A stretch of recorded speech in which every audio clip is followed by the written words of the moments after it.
সর্বগুণ বিশারদ তোমাকে হতে হবে।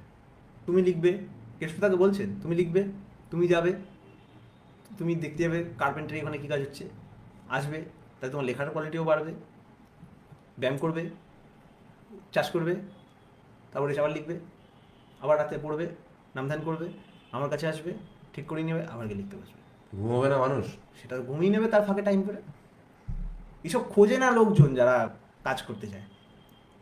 সে লিখতে লিখতে ঘুম হয়ে এসে যাবে অ্যাক্সিডেন্টালি, পারবে না বডি। জগ্গি বাসুদেব যে আছেন সাধুগুরু, ওরও বলতে শুনি, এত পরিশ্রম করো যে রাতে পড়ে ঘুমিয়ে পড়বে খাটে পড়লে, তখন মনে হবে আরে এত ঘুমাচ্ছি কেন, ঘুমটা ঠিক করতে হবে, মানে কন্ট্রোল করতে হবে, আরও এফিসিয়েন্ট হতে হবে, তখন সেভাবে খাওয়ায় কন্ট্রোল। জল কীরমভাবে জল খেলে শরীরটা আরও এফিসিয়েন্ট হবে, কীরমভাবে কথা বললে এফিসিয়েন্ট হবে। এই ফালতু আলোচনায় যাব না, তাহলে আমাদের বেশি কথা বলতে হবে। এরকম নানা রকম ম্যানিপুলেশন করে আস্তে আস্তে পারফেকশনের দিকে যাবে। সবার মূলে হচ্ছে এগুলো তখনই আসবে যখন যখন আমাদের মধ্যে একটা ইষ্টনিষ্ঠা নিয়ে একটা কন্ট্রোল লাইফস্টাইলে নিজেকে চালাতে আসবে।